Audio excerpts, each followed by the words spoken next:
আসসালামু আলাইকুম ওয়া রাহমাতুল্লাহ।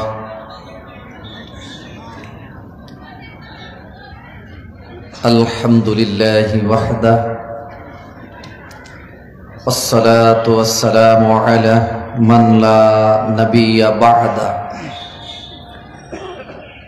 আম্মা বা'দ ফাইন্না খায়রাল হাদিসি কিতাবুল্লাহ وخير الهدي هدي محمد صلى الله تعالى عليه وسلم وشر الأمور محدثاتها وكل محدثة بدعة وكل بدعة ضلالة وكل ضلالة في النار. أما بعد فأعوذ بالله من الشيطان الرجيم.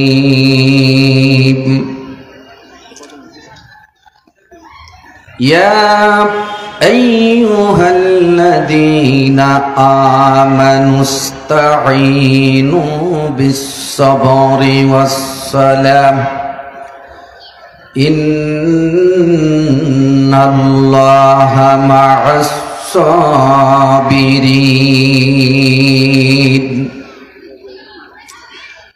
عن أبي هريرة رضي الله عنه قال قال رسول الله صلى الله عليه وسلم لو أن نهرا بباب أحدكم يغتسل فيه كل يوم خمسا هل يبقى من درنه شيء؟ قالوا لا يبقى من درنه شيء. قال فذلك مثل الصلوات الخمس يمحو الله بهن الخطايا. رواه البخاري. আজকে এই তাকওয়া জামে মসজিদের উন্নতি কল্পে এক মহতি ওয়াজ মাহফিলের সম্মানিত সুযোগ্য সভাপতি, অন্যান্য উলামায়ে দ্বীন, মুরব্বিয়ানে ইজাম, সমবয়স্ক যুবক ভাইরা, স্নেহের কচি ও কাঁচা সোনামানিকরা, পর্দার অন্তরালে আমার সম্মানিতা মা ও ভগ্নীগণ, সকলকে আন্তরিক শুভেচ্ছা মোবারকবাদ জানাচ্ছি। অতঃপর প্রশংসা জ্ঞাপন করছি মহান আল্লাহ তাবারক ওয়া তাআলার মহান দরবারে, যে আল্লাহ তাআলার অশেষ মেহেরবানিতে আমরা এত সুন্দর একটি গুরুত্বপূর্ণ পয়েন্টে, স্পটে, স্থানে, এত সুন্দর একটি আবহাওয়ার মধ্যে দিনী বৈঠকের আয়োজন করতে সক্ষম হয়েছি। আল্লাহ সুযোগ দিয়ে ধন্য করেছে। এই জন্য মহান মাবুদের দরবারে শুকরিয়া জ্ঞাপন করছি। আলহামদুলিল্লাহ। সালাত ও সালাম বর্ষিত হোক আমাদের প্রাণ প্রিয় নবী নবী মুহাম্মদুর রাসূলুল্লাহ সাল্লাল্লাহু আলাইহি ওয়াসাল্লামের উপর। আল্লাহুম্মা সাল্লি আলাইহি, আল্লাহুম্মা বারিক আলাইহি, আল্লাহুম্মা আমিন। সম্মানিত উপস্থিতি, আমি আপনাদের প্রথমেই দৃষ্টি আকর্ষণ করছি, আপনারা চুপ থেকে পারস্পরিক কথাবার্তা, লেনদেন সবটা বন্ধ রেখে কোরআন সুন্নাহর দ্বীনের কথাগুলি শোনার আন্তরিকভাবে চেষ্টা করুন। মা বোনদেরও দৃষ্টি আকর্ষণ করছি, যার জায়গা মতো বসে কোনো ধরনের গল্প গুজব না করে একেবারে নিশ্চুপ থেকে আন্তরিকতার সাথে কথাগুলি শোনার আন্তরিক প্রচেষ্টা গ্রহণ করুন। আমি ছোট ছোট ছেলে মেয়েদেরও বলবো, তোমরা ডানে বামে সামনে কোনো দিকে দৌড়ঝাঁপ না করে, কথাবার্তা না বলে সামনের দিকে এসে সিটে বসে গিয়ে কথাগুলি শুনবা, কেউ কারোর সাথে চিৎকার করাকরি করবা না। আর প্যান্ডেল আলহামদুলিল্লাহ অনেক বড় করে সাজানো হয়েছে, সে অনুপাতে এখনো উপস্থিতি অনেক কম, সামনে অনেক সময় আছে, ইনশাল্লাহ আমরা আশাবাদী মানুষ এসে উপস্থিত হয়ে যাবেন। তবে আমরা ওই দূরে আগে জায়গাটা না নিয়ে যদি সামনের জায়গাগুলি আগে পূরণ করতাম, কথা বলতে আরো ভালো লাগতো। কারণ কথা তো বলবো আপনাদেরকে, এই যে অনেক দূরে আপনাদেরকে বসিয়েছে, ব্যক্তিগতভাবে আমি কিন্তু এটাও চয়েস করি না। আমি আপনাদেরকে যত ক্লোজ পাবো, পাশে পাবো, তত কথা বলতে আমি স্বাচ্ছন্দ্য বোধ করব। কেন? কথা তো বলবো আপনাদেরকে, নির্দেশনা তো দিব আপনাদেরকে, এটা করেন, এ কথা বলবো আপনাকে, করিয়েন না এটা বলবো আপনাকে, অন্য কাউকে না। কাজে আপনাকে যত পাশে পাবো তত কথা বলতে ভালো লাগবে। এই জন্য যারা আসবেন সামনের দিকগুলি আগে পুরা করবেন, এই সামনের দিকে বসবেন, তারপরে আমরা ওই দূরে বসবো। এই সামনের দিকটা, এই যে সামনের চেয়ারগুলি ফাঁকা আছে না, এই জায়গাগুলি পূর্ণ করে বসবেন আলহামদুলিল্লাহ, তাহলে আমরা কথা বলে প্রশান্তি পাবো। এ সাইডে বিশেষ করে সামনেটি থাক, ওই পিছনের দিকের মানুষগুলি একটু আপনারা সামনের দিকে চলে আসেন, এটাই ভালো হবে। সম্মানিত উপস্থিতি, আপনারা জানেন আজকের এই মাহফিলটি একটি মসজিদের তথা এই truck stand, Dhaka bus stand এর পশ্চিমে যে মসজিদ, অর্থাৎ আমরা যেখানে এখন কথা বলছি, এই মসজিদের উন্নতির লক্ষ্যে এই মাহফিলটা। তার মানে মসজিদকে সংস্কার করা, বড় করা এবং আরো যে জায়গা আছে সেগুলি ঘেরা উপলক্ষে অনেক টাকা ব্যয়ের দরকার আছে, যেটা কর্তৃপক্ষ এককভাবে কুলিয়ে উঠতে পারছেন না। সঙ্গত কারণে একটা দিনের মাহফিলের ব্যবস্থা করা হয়েছে। আপনারা এখানে এসে যেমন আলোচনা শুনবেন, ইমান দীপ্ত ইমানবর্ধক আলোচনা, তেমনি আল্লাহর রাস্তায়, আল্লাহর ঘরে, মসজিদে কিছু টাকা ওয়াকফ করে যাবেন, ইনশাআল্লাহ আল্লাহ তাআলা সেটা হতে পারে আপনার আমার জন্য নাজাতের একটা ওসিলা হিসেবে গ্রহণ করে রেখে দিবেন। তেমনটাই যেন হয়, বলেন আমিন। সম্মানিত উপস্থিতি, আমি সংক্ষিপ্তভাবে আগে একটু কথা বলবো। মুসলমানের সবচেয়ে বড় অস্ত্র নামাজ, সালাত প্রসঙ্গে কিছু কথা বলবো। মুমিনদের বা মুসলমানদের সবচেয়ে বড় অস্ত্রের নাম কি? সালাত, নামাজ। সবচেয়ে বড় অস্ত্র মানে শত্রুর মুখামুখি হয়েছেন, সালাত পড়েন, আল্লাহ আপনার শত্রুকে পরাজিত করবেন। বিপদে পড়েছেন, সালাতে দাঁড়িয়ে যান, আল্লাহ বিপদ দূর করে দিবেন। কোনো আকাঙ্ক্ষা পূরণ হচ্ছে না, সালাতে দাঁড়িয়ে যান, আল্লাহকে বলেন, আল্লাহ আমি এটা চাই, পূরণ হচ্ছে না, আল্লাহ পূরণ করে দিবেন। যে যখন যেই পরিবেশের আপনি মুখোমুখি হবেন, সেটাকে লক্ষ্য রেখে, সামনে রেখে যদি নামাজে দাঁড়িয়ে যান, ইনশাআল্লাহ আল্লাহ তাআলা আপনার উদ্দেশ্য সার্থক করে দিবেন। কাজে সালাতের মতো মুসলমানের জীবনে এত বড় পাওয়ারফুল কোনো অস্ত্র আর দ্বিতীয়টি না। জানেন, হাদিসের মধ্যে আছে, আবু দাউদ কিতাবুস সালাতিল বিতর, হুযায়ফা রাদিয়াল্লাহু আনহু তিনি বলছেন, রাসূল সাল্লাল্লাহু আলাইহি সাল্লাম যখনই কোনো মুসিবতে পড়তেন, কোন বিপদে পড়তেন, কানান নবী সাল্লাল্লাহু আলাইহি সাল্লাম ইযা হাজাবাহু আমরুন সাল্লাহ, তখনই তিনি সালাতে দাঁড়িয়ে যেতেন। সুবহানাল্লাহ। যখনই মুসিবতে পড়েছেন, সালাতে দাঁড়িয়েছেন, চিন্তিত হয়েছেন, সালাতে দাঁড়িয়েছেন, আল্লাহ তার মুসিবত, সে চিন্তা দূর করে দিয়েছেন। শত্রুর মুখোমুখি হয়েছেন, ঈমান ধরে রাখা কঠিন, না জানি কি হয়, আজকে জীবন নাশের সম্ভাবনা। ওযু করে সালাতে দাঁড়িয়ে যান, পানি নাই, তায়াম্মুম করেন, বিসমিল্লাহ বলে 2 হাত মারেন, ফু দিয়া মুখে মারেন, তায়াম্মুম শেষ। তায়াম্মুম করে সালাতে দাঁড়িয়ে যান, শত্রুকে আল্লাহ পরাজিত করে দিবেন। কি হাদিস শুনেন নাই? ইব্রাহিম আলাইহিস সালাম তার স্ত্রী সারাকে নিয়ে যখন ওই জালেম বাদশার এলাকা সফর করতেছিলেন, ওই জালেম বাদশা তার স্ত্রীকে গোয়েন্দা বিভাগে লোক পাঠিয়ে ধরে নিয়ে গেল, তাকে ভোগ করবে এই জন্য। তিনি কি বললেন? সারা বললেন, থামেন আপনি, আপনার সাথে কথা হবে পরে, আমার রবের সাথে কথা হবে আগে। তিনি বুঝতে পারলেন এর মতলব খারাপ, আমার সাথে অন্যায় করতে চাই। এই জন্য তার মোকাবিলায় তিনি আল্লাহকে পেশ করলেন। কিভাবে? ওযু করে সালাতে দাঁড়িয়ে গেলেন।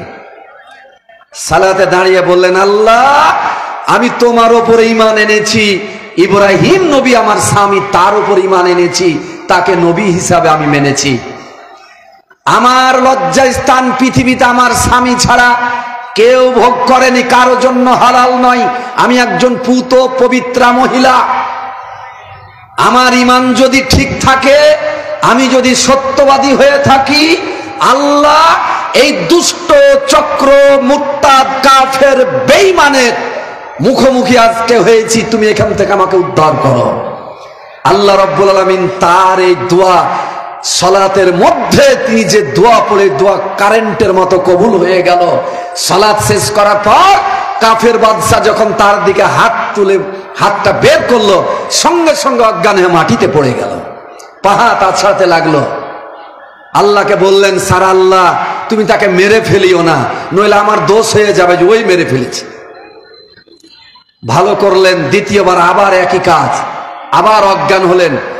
ভালো হয়ে গেল, তৃতীয়বার একই কাজ, আবার অজ্ঞান হয়ে গেলেন।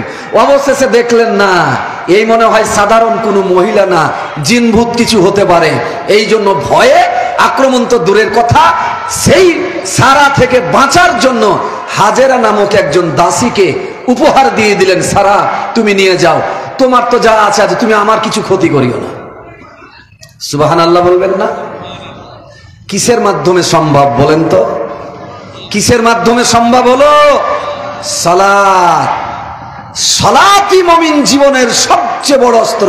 আরে বাবা, আপনার একটা চাহিদা আছে মনের ভিতরে, সেটা পূরণ হচ্ছে না, এই সালাতের নাম কদায়ে হাজাতের সালাত, প্রয়োজন পূরণের সালাত। 2 রাকাত সালাতে দাঁড়িয়ে আল্লাহকে বলেন, আল্লাহ এটা চাই, ইনশাআল্লাহ আল্লাহ দিবে। ইস্তেগফারের সালাত, পাপ করেছেন, গুনাহ করেছেন, সালাতে দাঁড়িয়ে যান, সালাতে দাঁড়িয়ে আল্লাহকে বলুন, আল্লাহ আমি তোমার কাছে ক্ষমা ভিক্ষা চাই। হাদিসের মধ্যে আসছে, সালাতে দাঁড়িয়ে আল্লাহর কাছে পাপের যদি ক্ষমা চান, আল্লাহ তাআলা সবচেয়ে খুশি হন। এই পদ্ধতিতে মাপ চাওয়ার কারণে আল্লাহ সঙ্গে সঙ্গে তাকে মাফ করে দেন। সুবহানাল্লাহ। মুমিনদের জন্য সালাতের চেয়ে বড় অস্ত্র আর কিছু নেই। কিন্তু দুর্ভাগা এই জাতি, দুর্ভাগা এই মুসলমান, এই মুসলমান তো সালাতই পড়ে না। এই মুসলমান সালাতই পড়ে না, তো আল্লাহর কাছে চাইবে কি আর পাবে কি? এদের কোথায় ক্ষমা, কোথায় শত্রুর মোকাবিলা, কোথায় বিপদ থেকে উদ্ধার, কোথায় কাজায় হাজার সালাত? এরা তো ফরজ সালাতই পড়ে না। দুঃখজনক। সম্মানিত উপস্থিতি, এই জন্য আল্লাহ রাব্বুল আলামিন সালাতের ব্যাপারে গুরুত্ব দিয়ে জাতিকে বলছেন, ইয়া আইয়ুহাল্লাযীনা আমানু ইস্তাঈনু বিস-সাবরি ওয়াস-সালাহ ইন্নাল্লাহা মা'আস-সাবিরিন। হে ঈমানদারগণ, তোমরা আল্লাহর কাছে সাহায্য চাও সালাতের মাধ্যমে আর ধৈর্যের মাধ্যমে।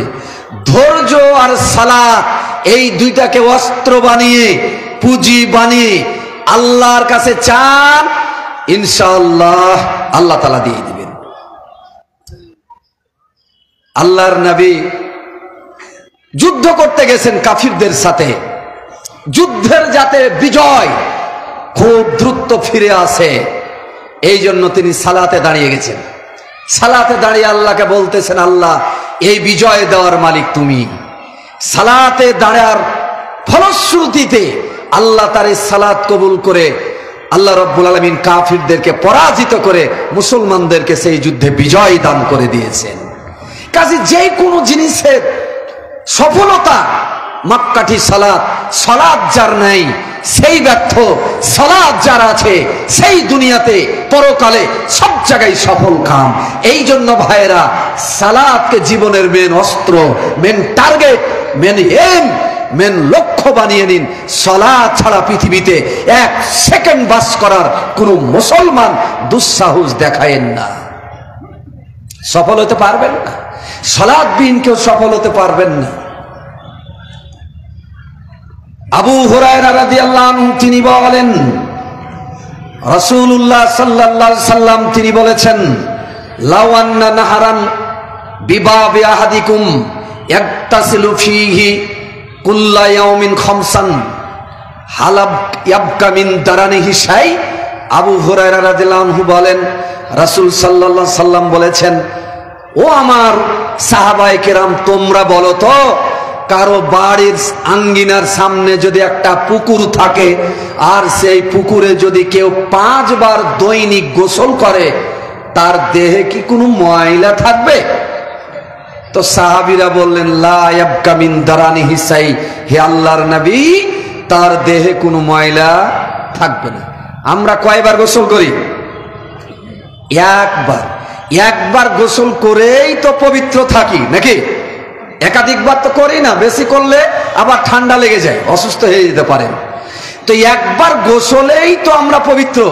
সেখানে নবী বলছেন 5 বার করলে কি আর ময়লা থাকবে? থাকার কথা। তাই তো সাহাবীরা বলছেন থাকবে না। আল্লাহর নবী বললেন, ফাদালিকা মাসালুস সালাওয়াতিল খামস ইয়ামহুল্লাহু বিহিন্নাল খতায়া। এটাই হলো 5 ওয়াক্ত সালাতের উদাহরণ, এটাই হলো 5 ওয়াক্ত ফরজ সালাতের এক্সাম্পল। 5 ওয়াক্ত দৈনিক যারা সালাত আদায় করে, জোহরের সালাত, আসরের সালাত, মাগরিবের সালাত, ইশারের সালাত, ফজরের সালাত, এই হলো 5 ওয়াক্ত সালাত। আমাদের সমাজে এরকম বহু মুসলমান পাবেন সালাত 5 ওয়াক্ত এটাও জানে না।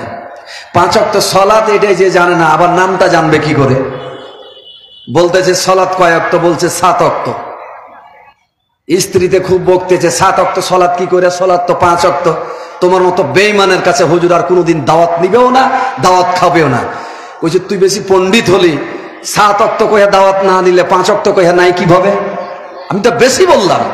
নাউযু বিল্লাহি মিন জালিক। আর নবীর নাম জানতে চাওয়া হচ্ছে এদেশের তরুণ প্রজন্মের কাছে, আমাদের নবীর নামটা একটু বলেন। বলতেছে কি জানি সাল্লাল্লাহু আলাইহি সাল্লাম, নাম জানে না।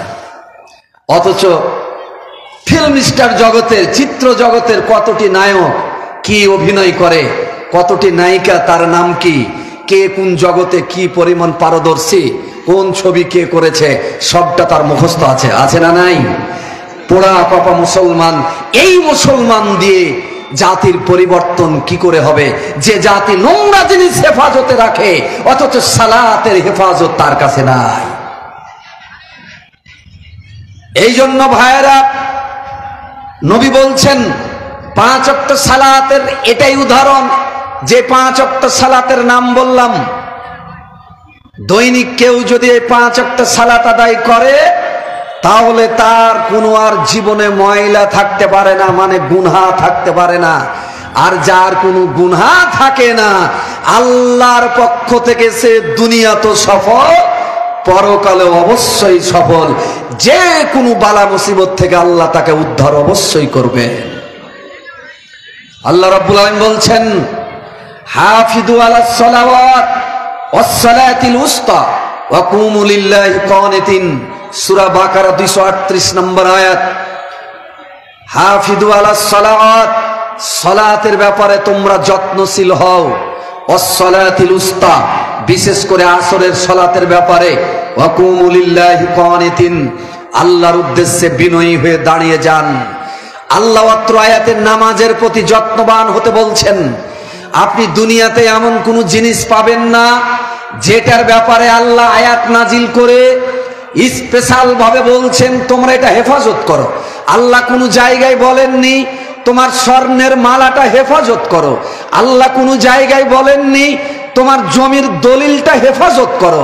আল্লাহ কোনো জায়গায় বলেননি তোমার ট্রাকটা বাসটা সুন্দর করে ধুয়ে হেফাজত করো। আল্লাহ কোনো জায়গায় বলেননি তোমার কাপড় চোপড়টা খুব ধুয়ে পরিষ্কার করে হেফাজত করো। আল্লাহ কোরআনের আয়াতে এইভাবে দুনিয়ার কোনো সামগ্রীকে যানবাহনকে আল্লাহ হেফাজত করার জন্য স্পেশাল আয়াত নাজিল করেন নাই। কেন? এগুলি না বললেও মানুষ স্বভাবজাত কারণে এমনিতে হেফাজত করবে। কেউ চাইবে না তার কাপড় ময়লা থাক, কেউ চাইবে না তার অলংকারটা ময়লা পড়ে যেখানে সেখানে থাক, কেউ চাইবে না তার যানবাহনটা নষ্ট হয়ে যাক। মানুষ এটা এমনিতে করবে, এটা আল্লাহর বলার দরকার নেই। কিন্তু আল্লাহ কোরআনুল কারীম 30 পারা দিলেন। এই 30 পারা কোরআনের মধ্যে একটা জিনিস স্পেশাল করে হেফাজত করতে বললেন, সেটার নাম কি? সেটার নাম কি? সালাত। সালাতের হেফাজত করো। কিন্তু দুঃখজনক এই মুসলমান সালাতের হেফাজত আমরা করি না। সালাতের হেফাজত কিভাবে হয়? সালাতের হেফাজত হয় দেখেন, এই আটকি ফাটকি টাটকি সালাত পড়ে হেফাজত হবে না। সালাত যারা পড়ে না এরা তো পড়েই না, সালাতের হেফাজতের প্রশ্নই নাই। যার গাড়ি নাই সে গাড়ি হেফাজতের কথা তার প্রশ্নই নাই। তার মালা নেই, মালা হেফাজতের প্রশ্নই নাই। বাড়ি নেই, বাড়ি হেফাজত করো কথার কোনো প্রশ্নই নাই। যিনি সালাত পড়েন না, সালাতের হেফাজত আপনি করেন তার ব্যাপারে কোনো কথাই নেই। কথা তার ব্যাপারে যিনি সালাত পড়েন। শুধু 8 দিন অন্তর একদিন জুমা পড়লেই সালাতের হেফাজত হয় না। 2 ঈদের সালাত আগের কাতারে জামাতবদ্ধ হয়ে পড়লেই সালাতের হেফাজত হয় না। 8 দিন অন্তরে একদিন যে জুমার সালাত পড়বেন সালাতের হেফাজত হবে না। 5 ওয়াক্তে 2 ওয়াক্ত সালাত পড়বেন সালাতের হেফাজত হবে না। সালাতের হেফাজতের আয়াত যদি বাস্তবায়ন করতে হয় 5 ওয়াক্ত সালাত আদায় করা লাগবে। শুধু 5 ওয়াক্ত সালাত না, এই সালাত আবার টাইমলি পড়া লাগবে। ইচ্ছা মতো দেরি করে করে কাজের বাহানা দিয়ে পড়লে হবে না। শুধু টাইমলি পড়লে হবে না, জামাত সহকারে পড়তে হবে। একাকি বাড়িতে মসজিদে টাইম মতো পড়ে নেবেন, বাড়িতে পড়ে নেবেন, তাও হবে না। টাইমলি পড়তে হবে। শুধু 5 ওয়াক্ত টাইমলি মসজিদে পড়লে হবে না, একাকি পড়লে হবে না, পরিবারকে নিয়ে পড়তে হবে। পরিবারের সকল সদস্য এই সালাতের আওতাধীন থাকবে। শুধু তাও হেফাজত হলো না, ফরজটাতে পড়তে হবে, সুন্নাতগুলিও পড়তে হবে। যারা শুধু ফরজটা পড়ে টান মারেন, সুন্নাতের হেফাজত করেন না, তারাও সালাতের পাবন্দি করেন না। এই জন্য আল্লাহ বললেন সালাতের হেফাজত করো। ভালো করে মনে রাখেন, সালাতের হেফাজত তখন হবে যখন সালাত 5 ওয়াক্ত টাইম মতো জামাত সহকারে আউয়াল ওয়াক্তে নিজে নিজের পরিবার সহ ফরজ সুন্নাত ওয়াজিব সবগুলি আদায় করব, আল্লাহরে ভয় রেখে, কাউকে দেখানোর জন্য নয়। তখনই কেবল হবে সালাতের হেফাজত। আর আল্লাহ এটাই বললেন, হাফিজু আলাস সালাওয়াত, তোমরা সালাতের হেফাজত করো। ওয়াসসালাতিল উস্তা, বিশেষ করে মধ্যবর্তী নামাজ। মধ্যবর্তী নামাজ কি? মধ্যবর্তী সালাত হলো আসরের সালাত। কেন? মানুষ খামখেয়ালি করে অনেকে আসরের সালাতকে মিস করে, দেরি করে, এসে ঘুমিয়ে যায়, ঘুম থেকে আর উঠতে চায় না, তখন দেরি করে ফেলে। তাই 2 সালাতের ব্যাপারে বেশি ইসলাম গুরুত্ব দিয়েছে। হাদিসে আছে 2 ঠান্ডার সালাত যে ব্যক্তি আদায় করবে সঠিকভাবে, আল্লাহ তাকে জান্নাত দিবেন, জাহান্নাম থেকে রক্ষা করবেন। 2 ঠান্ডার সালাত মানে আসরের সালাত আর ফজরের সালাত। 5 ওয়াক্তেরই হেফাজত হবে, কিন্তু 2 ওয়াক্ত সালাতের হেফাজতের মাত্রা আরো বাড়িয়ে দিতে হবে। কিন্তু মুসলমানে 2 ওয়াক্তই বেশি ফেল করে।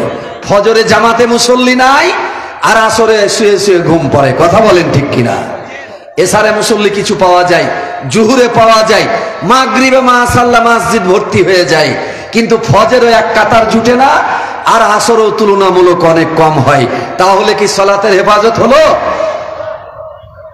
আর এই 2 ওয়াক্তে ফেরেশতা পরিবর্তন হয়। আসরের ওয়াক্তে নতুন ফেরেশতা চার্জ বুঝিয়ে নেন যারা ফজরের দায়িত্ব নিয়েছিলেন তাদের কাছ থেকে, যে আপনারা এখন যান, আমরা দেখছি। তা আপনি যদি জামাতে আসরে পান, তাহলে আপনার রিপোর্ট আল্লাহর কাছে যাবে যে উনি জামাতে ছিলেন।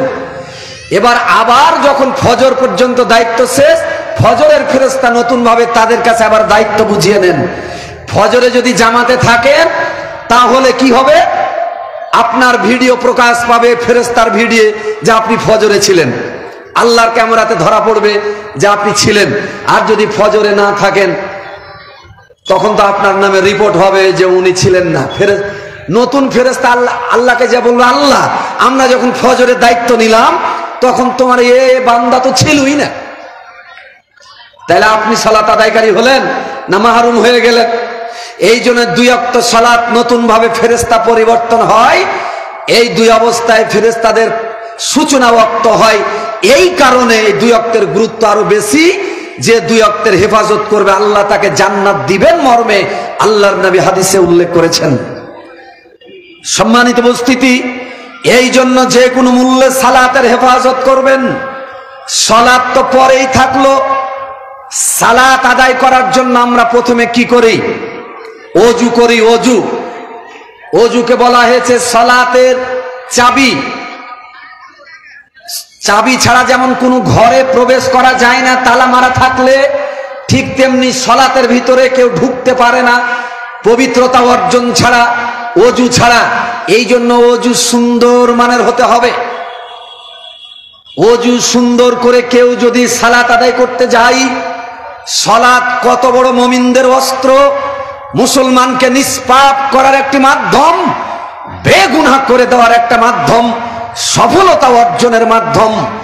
উসমান ইবনে আফফান রাদিয়াল্লাহু আনহু তিনি বলেন, রাসূলুল্লাহ সাল্লাল্লাহু আলাইহি সাল্লাম তিনি বলেছেন, মান তাওয়াদ্দা ফাহসানাল ওযু খরাজাত খাতায়াহু মিন জাসাদিহি হাত্তা তাখরুজা মিন তাহতি আযফারিহি।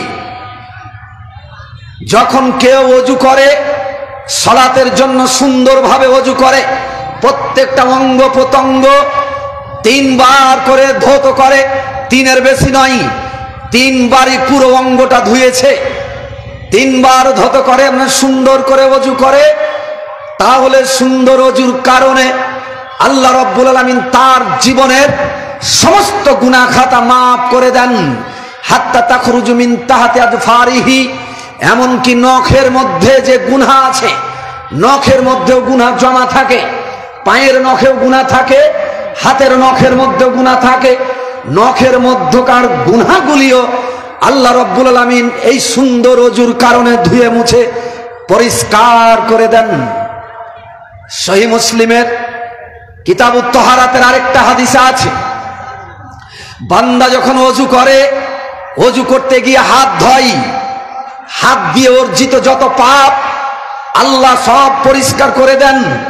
যখন মুখ ধোয়, মুখ দিয়ে অর্জিত যত পাপ আল্লাহ রাব্বুল আলামিন সব পরিষ্কার করে দেন, মুখ চোখের পাপ দূর করে দেন। বান্দা যখন ওযু করতে গিয়ে পা ধোয়, পা দিয়ে অর্জিত যত পাপ আল্লাহ তাআলা সেই পাপ দূর করে দেন। এমনকি বান্দা ওই জায়গা থেকে, সদ্য প্রসূত মায়ের পেট থেকে যে বাচ্চা ভূমিষ্ঠ হয়েছে, নিষ্পাপ অবস্থায় তার কোনো পাপ থাকে না, ওযুর স্থান থেকে আল্লাহর ওই বান্দা সুন্দর ওযু করার কারণে আল্লাহ তাকে ওই জায়গা থেকে নিষ্পাপ করে নিয়ে যান। বলেন আলহামদুলিল্লাহ। ক্যামেরা ভাইরা একটু দ্রুত করেন, মানুষের একটু সমস্যা হচ্ছে। সম্মানিত উপস্থিতি, শুধু তাই নয়, ভালো করে খেয়াল করুন, আপনাদের ঈমান বর্ধক, আমল বর্ধক কিছু কথা বলারই প্রত্যয় ব্যক্ত করেছি, তাই তো ফাজিলত সংক্রান্ত কথাগুলি বলছি। আমার আপনার ওযু সালাত যেন সুন্দর হয়।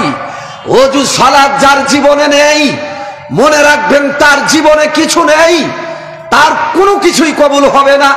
হাদিসের মধ্যে আসছে, যে ব্যক্তি সালাতে ফেল করবে তার সব আমলে ফেল, পিতামাতার খেদমতের আমল, দানের আমল, যাকাতের আমল, হজের আমল, যত আমল আছে সব আমল বাতিল হয়ে যাবে যদি সালাতে ত্রুটি থাকে।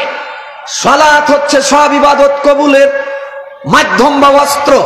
সালাত যদি ঠিক থাকে, অন্যান্য ইবাদতে যদি ত্রুটি থাকে, তদুপরি আল্লাহ রাব্বুল আলামিন সেগুলি সালাতের বদলে, সালাতের মাহাত্ম্যের কারণে অন্যান্য ত্রুটিগুলি দূর করে আপনার ইবাদত কবুল করে নেবেন। বলেন আলহামদুলিল্লাহ।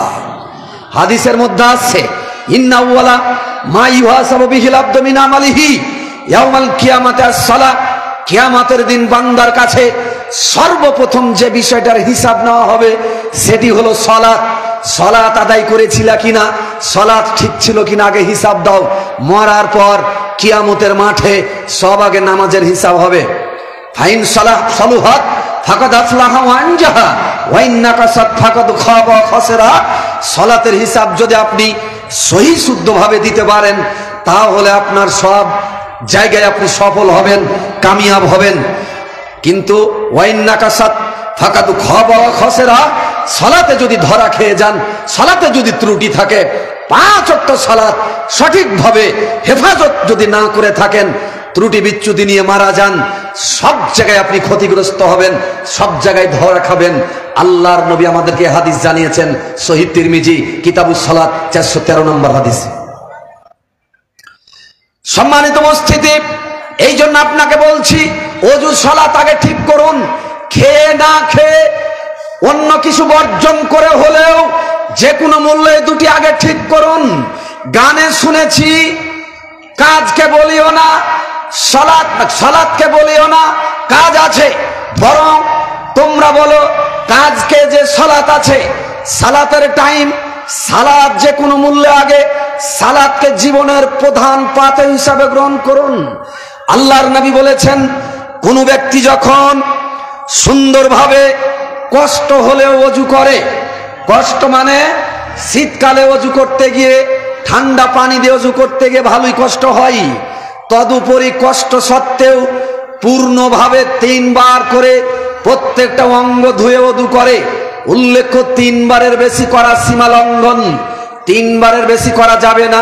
1 বারও জায়েজ, 2 বারও জায়েজ, 3 বার হলো উত্তম, 4 বার সীমা লঙ্ঘন। এটি মনে রাখবেন। কষ্ট সত্ত্বেও ওযু করার পর কোন বান্দা যখন বলে আশহাদু আল্লা ইলাহা ইল্লাল্লাহ ওয়াহদাহু লা শারীকা লাহ ওয়া আশহাদু আন্না মুহাম্মাদান আবদুহু ওয়া রাসূলুহু, হাদিসের মধ্যে বলা আছে ফুতিহাত লাহু আবওয়াবুল জান্নাতি সামানিয়া ইয়াদখুলু মিন আইয়িহা সা। এই কথা ওযুর স্থান থেকে বলে উঠে গেলেন অথবা হাঁটতে হাঁটতে দোয়া পড়তেছেন, তাহলে আপনার জন্য জান্নাতের 8টি দরজা খুলে দেওয়া হবে। সুবহানাল্লাহ। জান্নাতের যে কোনো দরজা দিয়ে এখন আপনি প্রবেশ করতে পারবেন। কিসের বরকতে? ওই যে সুন্দর করে ওযু করলেন, কষ্ট হলো তারপরেও দিয়ে আপনি এই দোয়াটা পড়লেন, এই বরকতে আল্লাহ আপনাকে জান্নাতের 8টা দরজা খুলে স্বাগতম জানিয়ে আপনাকে স্বাধীনতা দেওয়া হবে। লেরে বান্দা, কোন দরজা দিয়ে জান্নাত যাবি যা। সুবহানাল্লাহ। আমরা মনে করি 8টা জান্নাত না, জান্নাতের 8টি দরজা, কিন্তু জান্নাতের সংখ্যা অনেক। জান্নাত 8টি এমনটি নয়, জান্নাতের দরজা 8টি, কিন্তু জান্নাতের সংখ্যা, জান্নাতের স্তর অনেক। সম্মানিত উপস্থিতি, ওযুর মাধ্যমে এই ফজিলত আছে। অতএব সুন্দর করে ওযু করবেন, ওযুতে যেন কোনো ত্রুটি বিচ্যুতি না ঢুকে। ওযুতে অনেকে ঘাড় মাসা করেন, এটি করতে যায়েন না, এটা হাদিসে নাই। ওযু করতে বসলে নাকি কথা বলা যাবে না, কথা বললে ফেরেশতা পালিয়ে যায়, এই কথাটা সীমা লঙ্ঘন। কোরআন হাদিসে কোথাও এ কথা নেই। ওযু করতে বসে প্রয়োজনে কথা বলতে পারবেন। হাঁটুর ওপরে কাপড় উঠে গেলে নাকি ওযু ভেঙে যায়, এটা একেবারে ডাহা মিথ্যা কথা। কোরআন হাদিসে কোথাও এ কথা নেই। ওযু করে হাঁটুর ওপরে কাপড় উঠলে ওযু ভেঙে যায়। ওযু সুন্দরভাবে করবেন। ওযুর যেমন অনেক নেকি আছে, তেমন ওযু সংক্রান্ত অনেক ভুল ভ্রান্তি সমাজে ঢুকে আছে, এগুলিও দূর করতে হবে। শুয়ে গেলে নাকি ওযু ভেঙে যায়, ভুল কথা। ঘুম চলে গেলে ওযু ভেঙে যায়, এটা সঠিক কথা। ডান কাতে হোক বাম কাতে হোক, শুয়ে থাকলে ওযু ভেঙে যায় না। ওযু ভেঙে যায় মাত্র কয়েকটা কারণে। যদি পেশাব পায়খানা রাস্তা দিয়ে কিছু বের হয়, ওযু ভেঙে যাবে। যদি ঘুমিয়ে যান, ওযু ভেঙে যাবে। যদি আপনি উটের গোশত খান ওযু করে, তাহলে ওযু ভেঙে যাবে। ডাইরেক্ট লজ্জা স্থানে যদি হাত পড়ে যায় কাপড়ের আবরণ ছাড়াই, তাহলে ওযু ভেঙে যাবে। এগুলি হচ্ছে ওযু ভাঙ্গার কারণ। ওযু ভাঙ্গার যতগুলি কারণ শুনেছেন ওইগুলি সবই ভুয়া। রক্ত বেরিয়ে গেলে ওযু ভেঙে যায়, ডাহা মিথ্যা কথা, হাদিস বিরোধী কথা। জোরে জোরে হাসলে নাকি অজু ভেঙে যায়, মিথ্যা কথা। কোনো খারাপ জিনিসের দিকে নজর পড়ে গেলে অজু ভেঙে যায়, মিথ্যা কথা। এই কথাগুলি বিশ্বাস করার প্রয়োজন নেই। সম্মানিত উপস্থিতি, বলছিলাম অজুরই যদি এত ফজিলত হই, সালাত আদায় করলে আল্লাহ তাআলা তাকে কত ভালোবাসবেন, কত মর্যাদা দিবেন, সেটা একটু আগে হাদিস দেখালাম। 5 ওয়াক্ত সালাত হেফাজত করে যারা আদায় করে তাদের দেহে কোনো ময়লা থাকে না, মানে তাদের দেহে কোনো গুনাহ থাকে না, সম্পূর্ণ নিষ্পাপ হয়ে তারা চলে, আল্লাহ তাআলার প্রিয় বান্দা হিসাবে তারা দুনিয়াতে চলে। সম্মানিত উপস্থিতি, বলছিলাম সালাতের ব্যাপারে। এবার আমি আপনি দেখুন, সালাত আদায় করতে চলে যাব। সালাত মুমিনদের জীবনে কত বড় অস্ত্র। আল্লাহু আকবার বলে সালাত শুরু করবেন। অনেকে বিসমিল্লাহ বলে সালাত শুরু করেন, ভুল তরিকা। হাদিসের মধ্যে আছে তাহরিমুহা তাকবীর ওয়া তাহলিলুহা তাসলিম। তাকবীর দিয়ে সালাত শুরু হবে, সালাম দিয়ে নামাজ শেষ হবে। তাকবীর দিয়ে সালাত শুরু হবে, বিসমিল্লাহ দিয়ে নয়। অনেকে সালাতে দাঁড়ান, দাঁড়িয়ে বলেন বিসমিল্লাহির রহিম আল্লাহু আকবার। জি না, বিসমিল্লাহ না, কি বলবেন? আল্লাহু আকবার। এটা দিয়ে সালাত শুরু হবে। এবার সালাত শুরু করে দিয়ে সানা পড়লেন। সানাতে আপনি কি পড়ছেন একটু বুঝে দেখেন, কত গুরুত্বপূর্ণ জায়গা। আপনি যদি মানেগুলি না বুঝেন তাহলে কেমন করে হবে? আমরা বলছি আল্লাহুম্মা বাইদ বাইনি ওয়া বাইনা খতায়ায়া কামা বা'আদতা বাইনাল মাশরিকি ওয়াল মাগরিবি আল্লাহুম্মা নাক্কিনি মিনাল খতায়া কামা ইউনাক্কা সাবুল আবিয়াজু মিনাদ দানাস আল্লাহুম্মা গসিল খতায়ায়া বিল মাই ওয়া সালজি ওয়াল বারাদ। মুখস্থ আছে না? এটা বড় সানা, এটাই বেশি ফজিলতপূর্ণ সানা। আরেকটা ছোট সানা আছে, সুবহানাকা আল্লাহুম্মা বিহামদিক ওয়া তাবারাকা ইসমুকা ওয়া তাআলা জাদ্দুকা ওয়া লা ইলাহা গায়রুক। এটা শুধু আল্লাহর প্রশংসা। আর বড়টা যেটা, এটা আমি পুরোটাই আল্লাহর কাছে মাপ চাচ্ছি। ওই সানার অর্থ হলো, হে আল্লাহ, তুমি আমার মধ্যে আর গুনার মধ্যে এতটা ব্যবধান দূর করে দাও, যেমন পূর্ব আর পশ্চিমের ব্যবধান। আল্লাহ, সাদা কাপড় থেকে যেভাবে ময়লা পরিষ্কার করা হয়, তুমি আমার জীবন থেকে তেমন আমাকে গুনাহগুলি দূর করে দাও। আল্লাহ, বরফ দিয়ে, পানি দিয়ে, শিশির দিয়ে, ঠান্ডা দিয়ে, এসব দিয়ে তুমি আমার জীবনের সব গুনাহ খাতা মাফ করে দাও। সালাতে দাঁড়িয়ে আমরা আল্লাহকে কথা বলছি। সম্মানিত উপস্থিতি, সালাতে দাঁড়িয়ে আমরা আল্লাহকে কথা বলছি যে আল্লাহ, তুমি আমার সব গুনাহ খাতা মাফ করো। এখন ওযু যদি ঠিক থাকে, ইনশাআল্লাহ সালাতে দাঁড়িয়ে এই সালাত যদি একমাত্র আপনাকে আল্লাহর ভয়ে মসজিদে এনে থাকে, অবশ্যই আল্লাহ আপনার দোয়া কবুল করে আল্লাহ তাআলার কাছে যা চাইবেন আল্লাহ তাই দিবেন। হাদিসের মধ্যে আছে, কোন বান্দা যখন নামাজ আদায় করার জন্য বাড়ি থেকে বের হয়, শুধু নামাজ, আর কোনো উদ্দেশ্য নাই, প্রত্যেকটা কদমে কদমে আল্লাহ তার একটা করে নেকি লিখে দিবেন, একটা করে গুনাহ মাফ করে দিবেন, একটা করে মর্যাদা উন্নত করবেন। মসজিদে এসে যতক্ষণ অপেক্ষা করবেন ততক্ষণ তিনি নামাজের মধ্যে ছিলেন বলে গণ্য হবে। সালাম ফিরা হয়ে গেল, নামাজ শেষ, যতক্ষণ মসজিদে বসে জিকিরের রত থাকবেন, বসা থাকবেন, ততক্ষণ ফেরেশতা বলবে আল্লাহ তাকে মাফ করো, আল্লাহ তাকে ক্ষমা করো, আল্লাহ তার উপর অনুগ্রহ। কেন? সে একমাত্র ওযু করে বাড়ি থেকে বের হয়েছে নামাজের জন্য। তাই বেনিফিট দেওয়া হচ্ছে আপনাকে, প্রত্যেকটা কদম একটা করে নেকি, একটা করে গুনাহ মাফ, একটা করে মর্যাদা উন্নত। যতক্ষণ জামাত হতে দেরি ততক্ষণ আপনি নামাজ পড়ার নেকি পাবেন, নামাজ পড়ে যতক্ষণ বসে থাকবেন ততক্ষণ ফেরেশতাদের দোয়া পাবেন। আলহামদুলিল্লাহ বলেন না? এগুলি আপনারাকে বলতে বলতে হবে, নিজে থেকে বলা যায় না। অনেকে আমরা মসজিদে যে ভর সহে না, মসজিদে যে ভর সহে না, এই 1 মিনিট ভর সহে, ইমাম সাহেব গেল কই, এই কখন জামাত শুরু হবে? আরে বাবা, এত তাড়াহুড়া কেন আপনার? সারাদিনই তো কর্মব্যস্ততা, একটু কমান, আল্লাহর রাস্তায় সময় দেন, আল্লাহর প্রিয় হওয়ার চেষ্টা করেন। মসজিদে ধৈর্য ধরে 5 মিনিট বসেন, যতক্ষণ বসে থাকবেন ততক্ষণই নামাজ পড়ে দেখি পাবেন। আলহামদুলিল্লাহ, এত তাড়াহুড়ার প্রয়োজন নেই।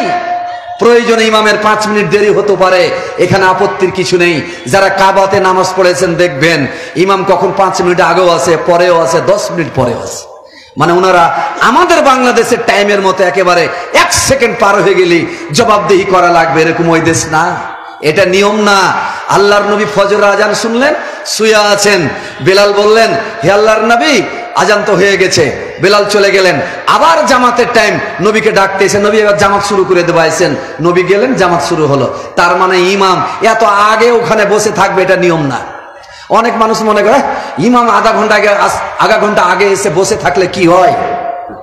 ইমাম কেন ওখানে বসে থাকবে? আপনারা যে বসে থাকবেন, সালাত পড়বেন, জিকির করবেন, ইমাম সব শেষে যাবে নামাজের শুরুর টাইমে। এটাই নিয়ম, এটাই হাদিস। সম্মানিত উপস্থিতি, বলছিলাম সানার মধ্যে ফজিলত। এরপরে সূরা ফাতিহা পড়ছেন, আলহামদুলিল্লাহি রাব্বিল আলামিন। আপনি জানেন সূরা ফাতিহা কত বড় দোয়া, কত বড় মুনাজাত। হাদিসের মধ্যে আসছে, বান্দা যখন বলে আলহামদুলিল্লাহি রাব্বিল আলামিন, আল্লাহ তখন বলে ইসনা আলাই আব্দি, বান্দা আমার প্রশংসা করলো। বান্দা যখন বলে আর রহমানির রহিম, তখন আল্লাহ রাব্বুল আলামিন বলে বান্দা আমার গুণগান গাইলো। বান্দা যখন বলে মালিকি ইয়াউমিদ্দিন মাজ্জাদানি আব্দি, তখন আল্লাহ বলেন বান্দা আমার মহত্ব বর্ণনা করলো। বান্দা যখন বলে ইয়াকা না'বুদু ওয়া ইয়াকা নাস্তাইন, তখন আল্লাহ বলেন হাদা লি আব্দি ওয়া হাদা বাইনি ওয়া বাইনি আব্দি ওয়া লি আব্দি মা সাআলা।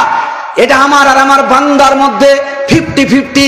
এখন বান্দা আমার কাছে যা চাইবে আমি তাই দিব। এইভাবে শেষ পর্যন্ত ওয়ালা দল্লিন পর্যন্ত পড়লেন। আল্লাহ বলছেন এটাও আমার আর আমার বান্দার মধ্যে 50-50। সুতরাং বান্দা এখন আমার কাছে যা চাইবে তাই দিব। তার মানে সালাতে সূরা ফাতিহা বলছেন মানে রবের সাথে কথা বলছেন, আল্লাহর সাথে মুনাজাত করছেন, ডাইরেক্ট আল্লাহর সাথে কথা হচ্ছে। এখন আমি আপনি নামাজে দাঁড়িয়ে যদি আলহামদুলিল্লাহ রাব্বিল আলামিন আর রহমানির রহিম মালিকি ইয়াউমিদ্দিন ইয়্যাকা না'বুদু ওয়া ইয়্যাকা নাস্তাইন, কার সাথে কথা হলো? যদি বলেন আল্লাহর সাথে কথা বলছিলাম, এভাবে আল্লাহর সাথে কথা বলার নিয়ম। আর আল্লাহ তো দূরের কথা, একটা চেয়ারম্যান মেম্বারের কাছে আবেদন নিয়ে যদি বলেন চেয়ারম্যান সাহেব একটু মেহরবানি করে দাঁড়ান, আমার বেটির বিয়ে একটু আপনাকে ব্যবস্থা করে দিতে হবে, আপনার কাজ আছে কি কাজ আছে না আমি জানি না, আমার কথা আপনাকে শুনতে হবে, এভাবে বললে চেয়ারম্যান শুনবে? চেয়ারম্যান শুনবে না? ভদ্রভাবে তার প্রশংসা করে ঠান্ডা মাথায় তার পরিবেশ পরিস্থিতি বুঝে দরখাস্ত পেশ করবেন, তাহলে শুনবে। সূরা ফাতিহা মুনাজাত, রবের সাথে কথা। এত জোরে জোরে সূরা পড়া যাবে না, দ্রুত পড়া যাবে না। একটি করে আয়াত পড়তে হবে আর থামতে হবে। রবের সাথে মুনাজাত হচ্ছে, এটা আমাকে ভাবতে হবে। রব আমার কথার উত্তর দিচ্ছেন, এটা আমাকে ভাবতে হবে।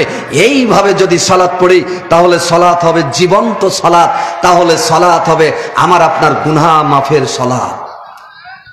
সম্মানিত উপস্থিতি, আমি আপনাদের আহ্বান জানাচ্ছি, সালাত যে কোনো মূল্যে এভাবে জীবন্ত সালাত করুন, সালাতের হেফাজত করুন।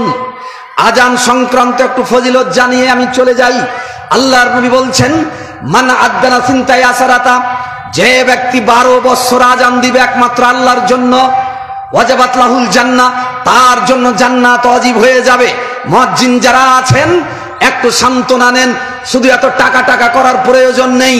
ভালো করে শুনুন, মুয়াজ্জিনের জন্য এটা স্পেশাল ফজিলত।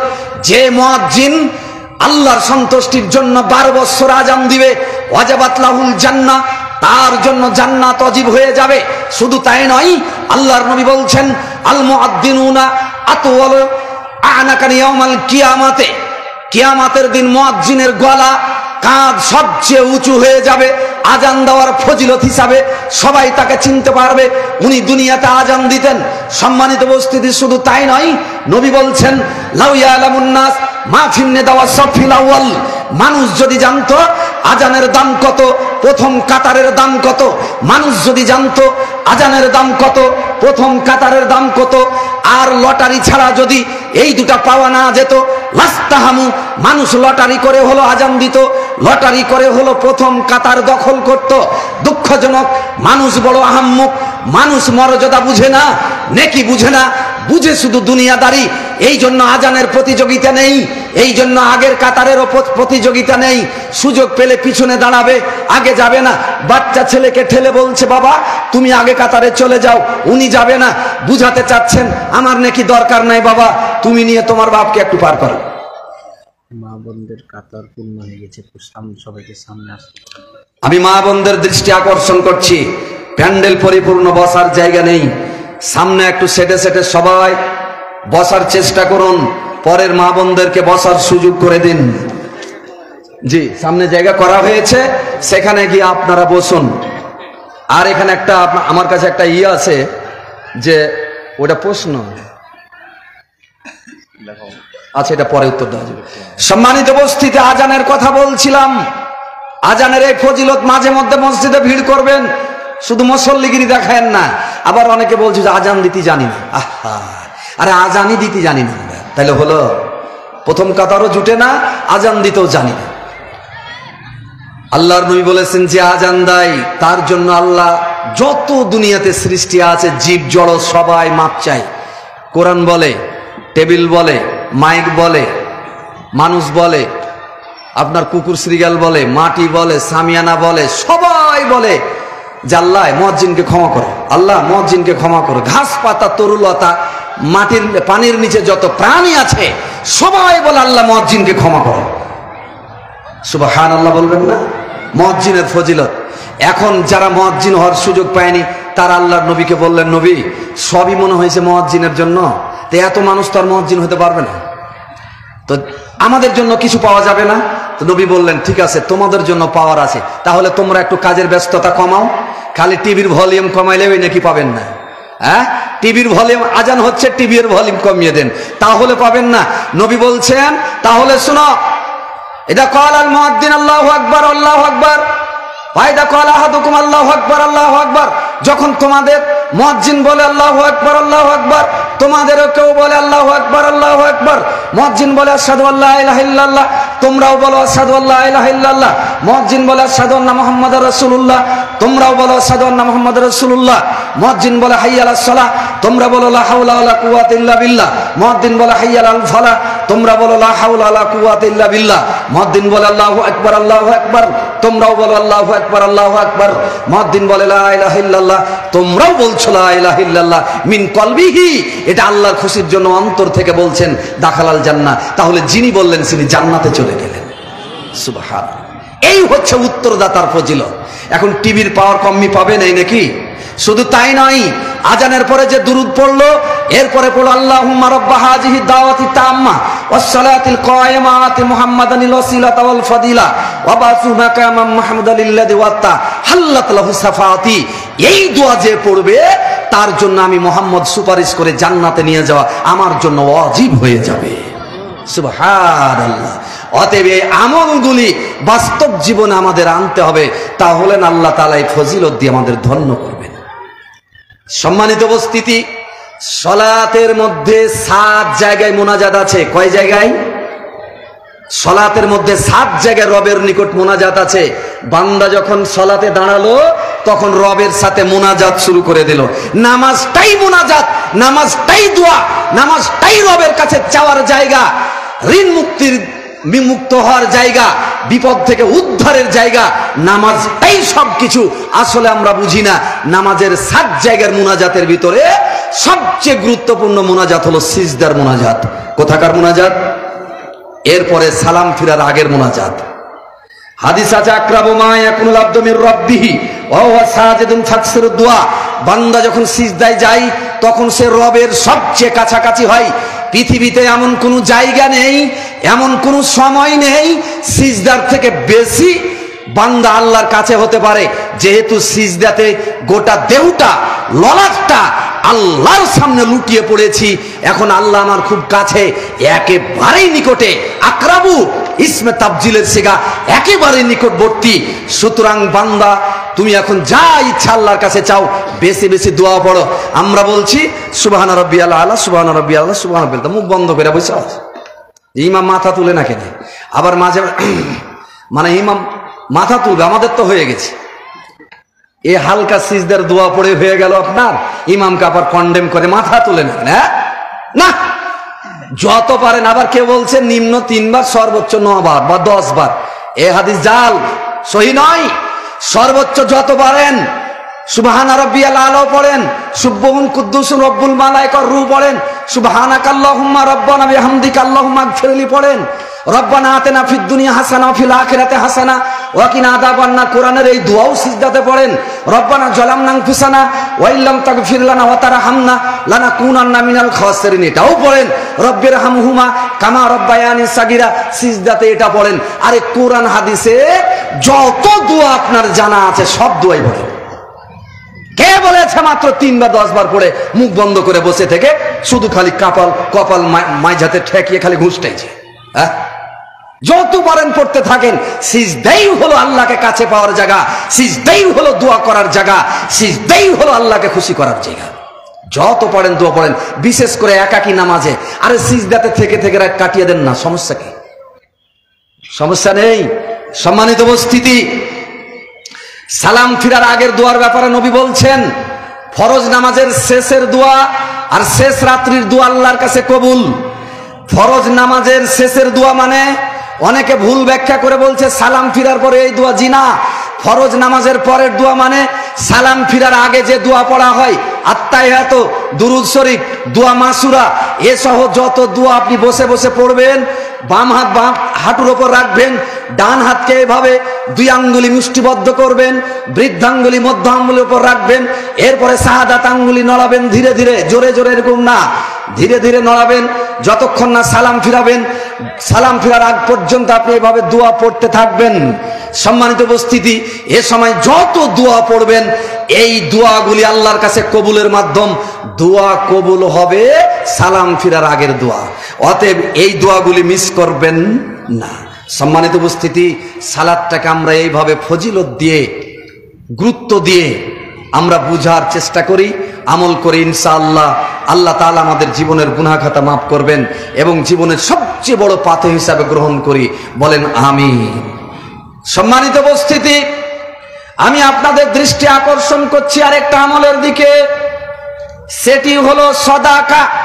ভালো করে মনে রাখবেন, সালাতের পরে সাদাকার গুরুত্ব কেমন। আল্লাহ রাব্বুল আলামিন কোরআনে ভুরি ভুরি জায়গায় বলছেন দান করো, দান করো। কিন্তু দান না করে আমরা যারা মারা যাচ্ছি, যখন মৃত্যু মুখে পড়ছি, তখন যিনি মারা যাচ্ছেন তিনি আল্লাহর কাছে একটা আবেদন করবেন, আল্লাহ জীবনটা নিয়েন না, জি আল্লাহ একটু বাঁচান। বান্দা যদি তোকে বাঁচাই কি করবি? তোকে যদি বাঁচাই জীবনটা এখন না আনি কি করবি? যদি চো আল্লাহর জানা, কি করেছেন আপনি সব আল্লাহ জানেন। জীবন দিলেও আপনি কি করবেন আল্লাহ তাও জানেন। তখন আপনি বলবেন ফাআসাদদাকা ওয়া আকুম মিনাস সালিহিন, আল্লাহ যদি একটু সময় দাও তাহলে আমি সদকা করব, দান করব, সদকা করে ভালো মানুষের অন্তর্ভুক্ত হব। আচ্ছা, আপনাদের কাছে একটু প্রশ্ন ছুড়লাম, আপনি দুনিয়াতে তো অনেক খারাপ কাম করেছেন বা ভালো কাম করেননি, তো ওই সময়তে যে সময়তে আল্লাহর কাছে আপনি টাইম চাইবেন কিছু বাঁচার জন্য, তখন আপনি দান করতে চাইবেন কেন? আল্লাহকে বলতে পারতেন না আল্লাহ একটু সময় দাও, বেশি করে নামাজ পড়বো, আল্লাহ একটু সময় দাও হজটা করে নি, হজটা কমপ্লিট করব, আল্লাহ একটু সময় দাও জাকাতটা দিয়ে দিব, আল্লাহ একটু সময় দাও উমরাটা করে নিব, আল্লাহ একটু সময় দাও কোরআন পড়া শিখে নিব। আছে না? অনেক আমল আছে না? আচ্ছা, এত আমল থাকার পরে যখন মারা যাচ্ছেন তখন আল্লাহকে বলছেন আল্লাহ একটু সময় দাও, সময় দিলে কি করবি? দান করবি। আচ্ছা, আপনারা বলেন তো দানের কথাটা কেন বলবে? দান কি পাওয়ারফুল আমল যে দানের কথাটা বলবেন? এর 2টা কারণ আমি বলি। তার প্রথম কারণ হলো আমরা আজকে সালাত থেকে দূরে আছি, যাকাত থেকে দূরে আছি, হজ থেকে দূরে আছি, দিন শিক্ষা থেকে দূরে আছি, রং তামাশায় পড়ে আছি, স্বেচ্ছাচারিতায় পড়ে আছি, দুনিয়ার লোভ লালসায় পড়ে আছি। সবটার মূলে হলো অর্থ, টাকা পয়সা। এই অর্থই আমাকে নামাজ পড়তে দেয়নি, এই অর্থই আমাকে আল্লাহর পথ থেকে ভুলিয়ে রেখেছিল, এই অর্থই আমাকে রং তামাশায় ডুবিয়ে দিয়েছিল। এটা এখন বুঝতে পারে না, মরার সময় বুঝতে পারবে। যেহেতু মরার সময় বুঝতে পারবে, তাই তখন ওর কাছে অর্থটা একটা অভিশাপ মনে হবে। এই জন্য আল্লাহকে বলবেন এই অভিশাপের আর জীবনে কিছু থুব না, আল্লাহ একটু টাইম দাও, এই অভিশাপকে এবার দূর করবো, মানে সব দান করব। দান করে কি হব? ওয়া কুম মিনাস সালিহিন, ভালো মানুষদের দলের হয়ে যাব। তাহলে বোঝা যাচ্ছে অর্থই হলো সব অনর্থের মূল, অর্থই হলো বিপদের মূল, অর্থই হলো না বিপদের মূল, অর্থই হলো আল্লাহকে না পাওয়ার মূল, অর্থই হলো ভালো মানুষ হওয়ার। অর্থ খরচ ছাড়া ভালো মানুষ হওয়া যায় না। এই জন্য সেবা করা, অর্থ খরচ করা আল্লাহর কাছে এত প্রিয়, জাল্লা একটা পতিতালয়ের মহিলাকে জান্নাত দিয়ে দিয়েছেন। সুবহানাল্লাহ বলবেন না? একটা পতিতালয়ের মহিলা দেহ বিক্রি করে খায়, একটা কুকুরকে পানি পান করিয়েছেন। কি জীবের দয়া না? এটা একটা দান না? এই জীবে দয়ার কারণে আল্লাহ তাকে ক্ষমা করে দিলেন, জান্নাত দিয়ে দিলেন। সুবহানাল্লাহ। সাদাকা জিনিসটা কি জিনিস বুঝতেছেন? এমনি কি মরার টাইমে দান করতে চাইবে এমনি? তাছাড়া হাদিসে আছে, হাদিসের মধ্যে আছে আস-সালাতু নূরুন ওয়াস সাদাকাতু বুরহান, নামাজ হলো আলো। আলো যিনি সালাত আদায় করেছেন কিয়ামতের দিনই রাস্তা দেখতে পাবেন, টকটকে জোনাক রাস্তা, আলো। আর যিনি দান করেন, দানটা হবে তার জান্নাতে যাওয়ার দলিল। দলিল ছাড়া যেমন দুনিয়ার জমি পাওয়া যায় না, দলিল ছাড়া যেমন কোর্টে টিকতে পারবেন না, দলিল ছাড়া যেমন এক দেশ থেকে আরেক দেশ যেতে পারবেন না, দলিল ছাড়া যেমন আপনি আপনার ডিহি মাটি টিকাতে পারবেন না, দলিল ছাড়া যেমন নিজেকে দুনিয়াতে ধরে রাখতে পারবেন না, ঠিক দান হচ্ছে, সাদাকা হচ্ছে দলিল। দলিল ছাড়া কেউ জান্নাতে যেতে পারবেন? যেদিন বলবেন আল্লাহ জান্নাত দাও, জান্নাতে যাব, আল্লাহ বলবেন দলিলটা দাও। আল্লাহ কি বলবেন? দুনিয়াতে মানুষ দলিল চায় না, তা আল্লাহ দলিল চাইবেন, দলিল দাও।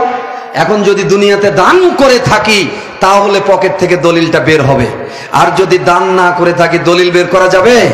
বের করা যাবে না। ওইটা কখন বুঝা যাবে? এখন না, এটা ওই মরণের সময় বুঝা যাবে।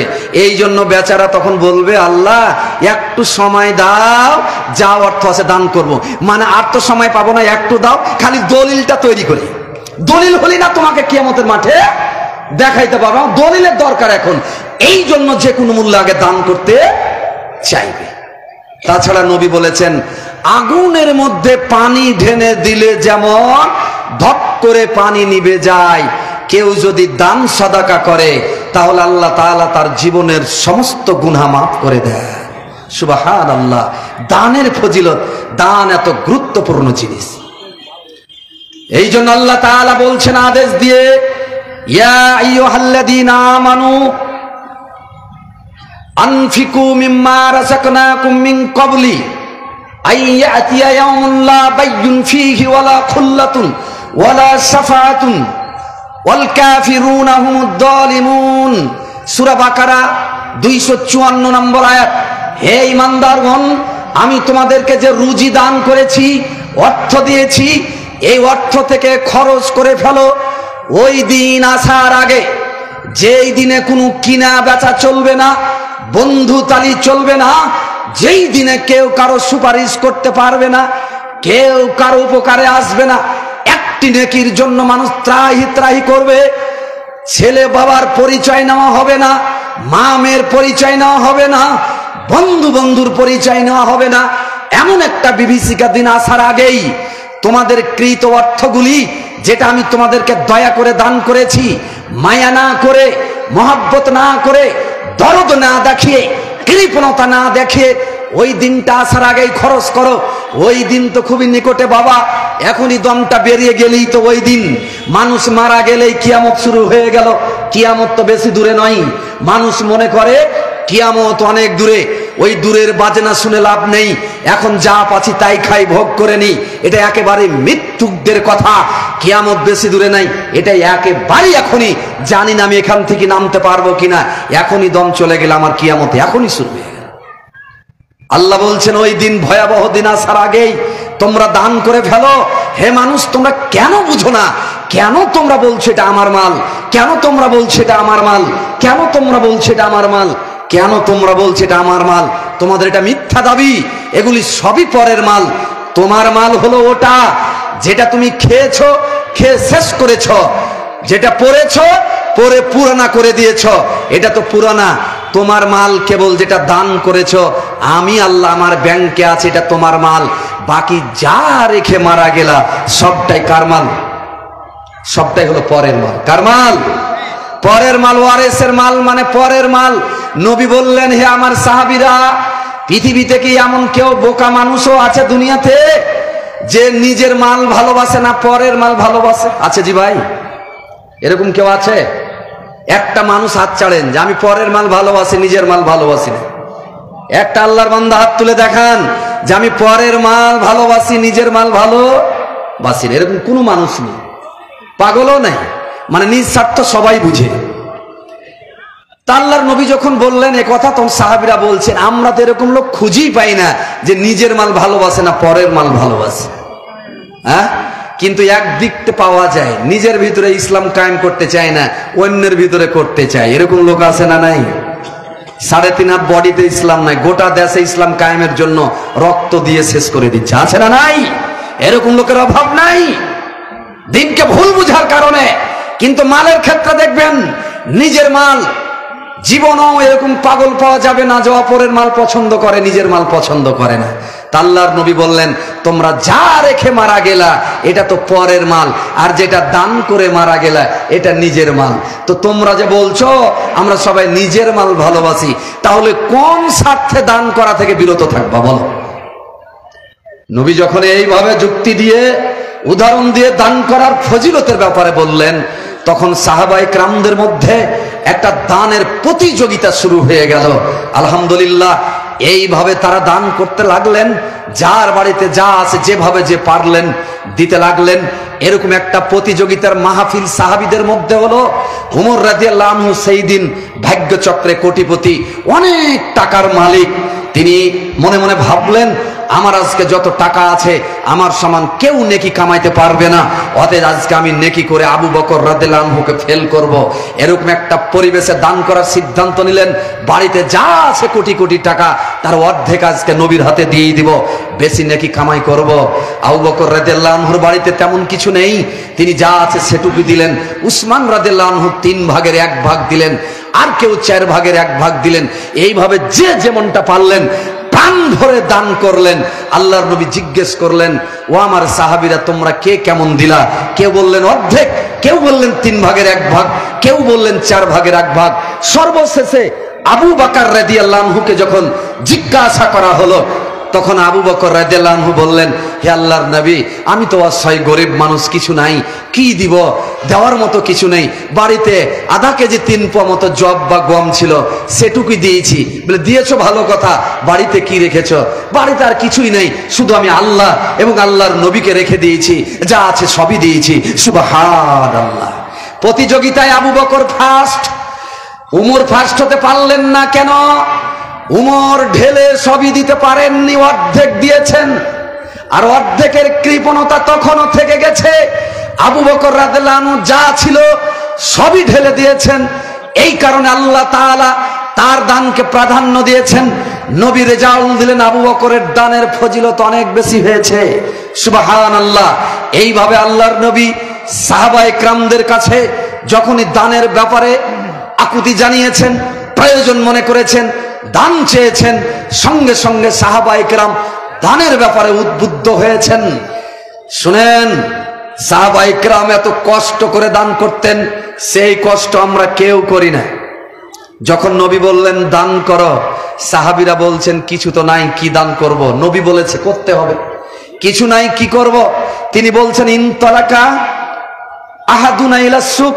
তখন আমাদের মধ্যে কেউ কেউ বাজারের দিকে চলে গেল, কিচ্ছু নাই, বাজারে গিয়ে সারা দিন কাজ করলো, কাজ করে সন্ধ্যা শেষে 3 পোয়া মতো গম বা জব কিছু পাওয়া গেছে। কে কুলির কাজ করেছে, মেথরের কাজ করেছে, ঠেলার কাজ করেছে, এক এক সাহাবী এক এক কাজ করেছে। সুবহানাল্লাহ। আজকে শুধু আমাদের কাছে ওগুলি গল্পের বুলি, আমলের বুলি নাই, ওগুলি উদাহরণের বুলি, আমলের বুলি নয়। কি কষ্টের জীবন সাহাবীরা আমাদেরকে উপহার দিয়েছেন, যার বদলে আজকে আমরা দিন পেয়েছি। এই দিন তো আজকে আপেল বেদানা খেয়ে আমরা কাটাই, এই দিন তো আমরা খুব স্বাচ্ছন্দ্যে পালন করি। একটু কষ্টে হলে তো কেটে পড়ি, আমি আর নাই, নাউযুবিল্লাহ। তো সাহাবীরা বলছেন, এইভাবে সারাদিন কাজ করে কিছু পেলাম, নবী যেহেতু বলেছেন দান করো, তাই আমরা দান করতেছিলাম। ওখান থেকেই কিছু দান করলাম, আর কিছু পরিবারের জন্য খরচ করলাম। সুবহানাল্লাহ। সেই গমটি জটটির দাম হয়তো হাতে গোনা 20-25 টাকা হবে।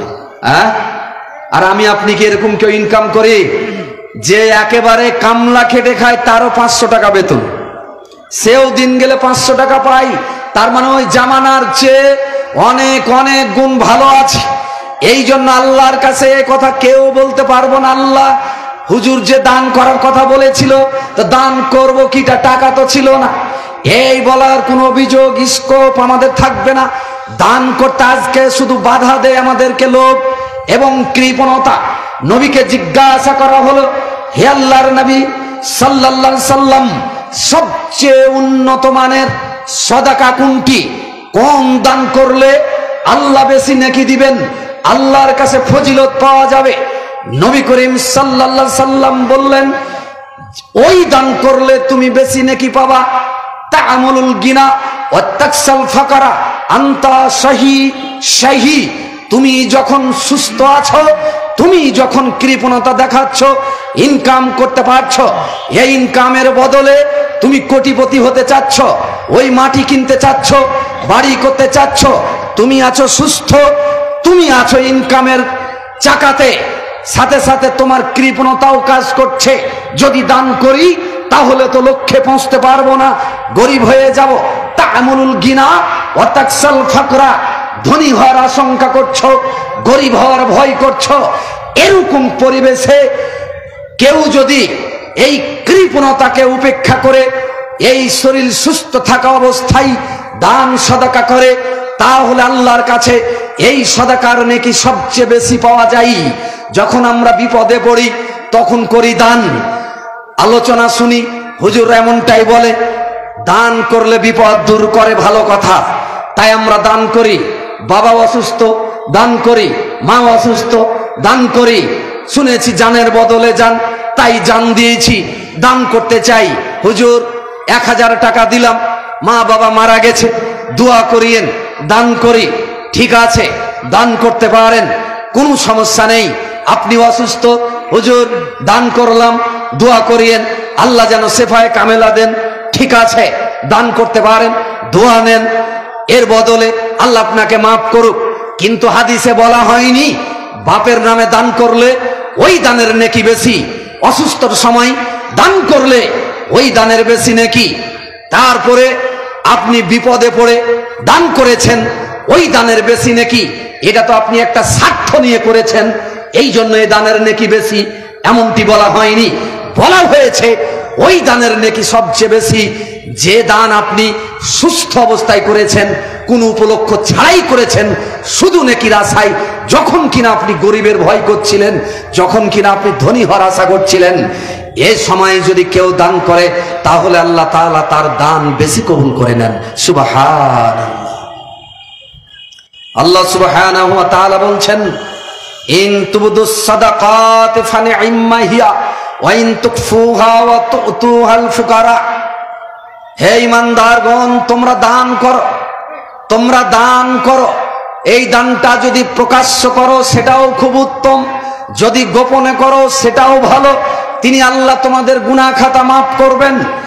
দান করার দুটা পদ্ধতি, প্রকাশ্য, গোপনে। প্রকাশ্য করতে পারেন, গোপনেও করতে পারেন।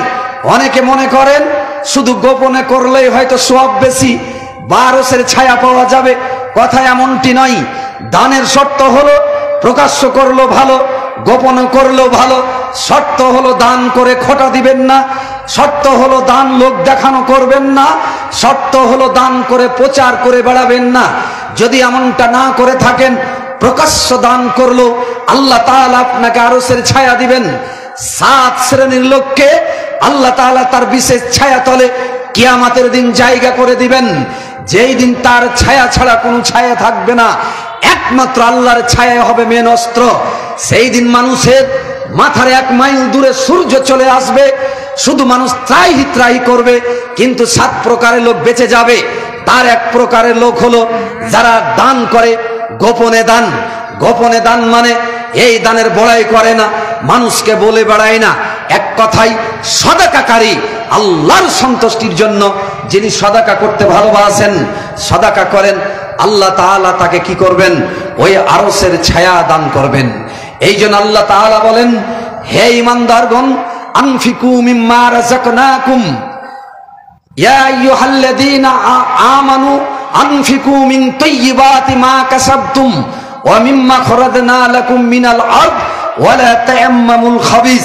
হে ঈমানদারগণ, আমি তোমাদেরকে যে রুজি দান করেছি, যে জীবিকা দিয়েছি, এই জীবিকা তোমরা দান করে ফেলো। এর ভিতর থেকে যেগুলো তাইয়্যিব, উত্তম, ভালো, সেগুলি দান করো। মন্দটা দেওয়ার প্রাণ করিও না, কারণ মন্দটা তো তোমরাও কেউ নিবা না। সম্মানিত উপস্থিতি, অতএব আপনাদের কাছে আহ্বান জানাই, অনেক লম্বা হয়েছে, শুধু আলোচনা করাই আমার উদ্দেশ্য নয়।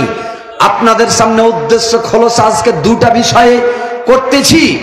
এক, আপনারা ঈমানকে নতুন ভাবে প্রজ্বলন করুন, শানিত করুন, ঈমানকে বাড়ান। ওযু, আযান, আমল এগুলিকে বাস্তবে কাজে লাগানোর মাধ্যমে পুঁজি হিসাবে গ্রহণ করে ঈমানটাকে সুন্দর করুন। ঈমান যদি ভালো না হয়, এই অথর্ব ঈমান দিয়ে, পচা ঈমান দিয়ে, ফজরের নামাজে নষ্ট করা ঈমান দিয়ে, দ্বীনের গুরুত্ব না বুঝা ঈমান দিয়ে ভারতের সাথে যুদ্ধ করে ভারতকে পরাজিত করা যাবে না। আল্লাহ তো বিজয় তাকেই দিয়েছেন যাদের ঈমান পরিশুদ্ধ হয়েছে। সংখ্যা কত বড় এটি দেখার বিষয় নয়, অর্থ কত বেশি এটা দেখার বিষয় নয়, জনবল কত বেশি এটা দেখার বিষয় নয়। দেখার বিষয় ছিল মুসলমানদের জন্য ঈমান। আল্লাহ বলছেন, লা তাহিনু ওয়ালা তাহজানু ওয়া আনতুমুল আলাউনা ইন কুনতুম মুমিনিন। চিন্তিত হইও না, হতাশ হইও না, তোমরাই বিজয়ী হবে। এই ভারত কেন, সারা দুনিয়ার গোষ্ঠী কাফের মুরতাদেরা ঈমানদার উপর যদি একত্রিত হয়ে যায়, ঈমানদারের ক্ষতি করতে পারবে না, কারণ তারা মরা। কাফের হলো মৃত্যু, ঈমানদার হলো জীবিত। কাফের হলো মৃত্যু, ঈমানদার হলো জীবিত। মৃত্যু জিনিসকে আর জীবিত জিনিসকে যুদ্ধ করে পারে? অতএব পারবে না। শুধু আমি তোমাদের চাই ঈমান। ওয়ান্তুমুল আলাউনা, তোমরাই বিজয়ী হবে। ইন কুনতুম মুমিনিন, যদি তোমরা বিজয়ী সত্যিকার অর্থে মুমিন হও। কাজে আমরা ঈমানকে শানিত করতে চাই দুটি প্রধান অস্ত্রের মাধ্যমে, ওযু, আযান, তায়াম্মুম, সালাত, এইগুলির মাধ্যমে। দুই নাম্বার সাদাকার মাধ্যমে, দানের মাধ্যমে। আল্লাহ জেনে নিতে চান তুমি কত বড় যোদ্ধার ঈমানদার। তুমি যদি 10টা টাকা দান করারই ক্ষমতা না রাখো, তাহলে তুমি রক্ত দেওয়ারও ক্ষমতা রাখো না। আর তুমি যদি ক্ষমতাও দেখাতে চাও, এটা হবে লোক দেখানো। তুমি আল্লাহ আমার সন্তুষ্টির জন্য রক্ত দিতে চাও না। কারণ যারা অর্থ দিতে পারে না, তাদের রক্ত দেওয়াটা বেকার। এই জন্য আমাকে আগে প্রমাণ করতে হবে অর্থ দিয়ে, আমি অর্থ দিতে পারি, তখন আমার জীবন দেওয়াটা সার্থক। তাই আল্লাহ বলেছেন, তুজাহিদুনা ফি সাবিলিল্লাহ, তোমরা আল্লাহর রাস্তায় জিহাদ করো। বিআমওয়ালিকুম ওয়া আনফুসিকুম, আগে অর্থ দিয়ে, এরপরে জীবন দিয়ে। অর্থ দিয়ে আগে জিহাদ হয়, তারপরে জীবন দিয়ে জিহাদ হয়। যে জাতি অর্থ বিলিয়ে দিতে পারে না, অর্থ খরচ করতে পারে না, ওই জাতি কোনোদিন যুদ্ধে জয়ী হতে পারে না। তাই প্রত্যেকটা যুদ্ধে যাওয়ার আগে আল্লাহর নবী অর্থনৈতিক সহযোগিতা সাহাবীদের কাছে চাইতেন নাকি চাইতেন না? চাইতেন। আর ওই প্রতিযোগিতায় সাহাবীরা প্রাণ খুলে অর্থনৈতিক ভাবে তারা দান করে দিতেন, যেটা আমার থাকলো, ওইটা আমার থাকলো। আরে এই যুদ্ধে যত খরচ হবে 3 ভাগের 1 ভাগ আমি উসমান একাই দিয়ে দিব মর্মে সাহাবা ইকরাম দৃঢ় প্রত্যয় ব্যক্ত করতেন।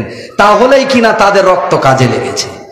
রক্ত তো তখনই কাজে লাগবে, এই ঈমান তখনই কাজে লাগবে যারা খরচ করতে পারবে। অতএব খরচ করা ছাড়া ঈমান শানিত হবে না। সম্মানিত উপস্থিতি, আপনাদের কাছে আমি আহ্বান জানাই, আল্লাহর অনেক বান্দা বান্দি আছেন। আজকে এই মসজিদ ট্রাক স্ট্যান্ডের এখানকার মসজিদ, মসজিদের কাজ অনেক বাকি আছে। দেখছেন একটা টিন শেড মসজিদ, এই মসজিদের পিছনে জায়গা জমি আছে, ঘেরার কাজ আছে। আল্লাহর কোন বান্দারা আছেন দ্রুত কয়েক মিনিটের মধ্যে এখানে যারা আছেন, লেখার কেউ আছে? জি, ওখানে আপনারা লেখিয়ে দিবেন। আমাকে খুব বিরক্তিকর একটা জিনিস মনে হয় ভাইয়েরা, সেটা কি? আল্লাহর ওয়াস্তে দানের ফজিলত, দানের কথা একটাও আমার কথা নয়, আল্লাহর কথা, নবীর কথা। যে নবীর আল্লাহর কথাতে মাত্র 313 জন সাহাবী দিয়ে গোটা বিশ্বে ইসলামের বিজয়ের নিশানা বয়ে গিয়েছে, সেই লোকদের কথা, সেই নবীর কথা আমাদের সামনে আলোচনা করা হবে। আর আমরা বিন্দু মাত্র উৎসাহিত হয়ে সে কাজটির কোনো পদক্ষেপ নিব না। আমি তো মনে করি এই আলোচনা তাহলে আমি কোনো মানুষের সামনে করিনি, যাদের ঈমান কিছু আছে। আমি আলোচনা করেছি শুধু চেয়ার টেবিলের সামনে।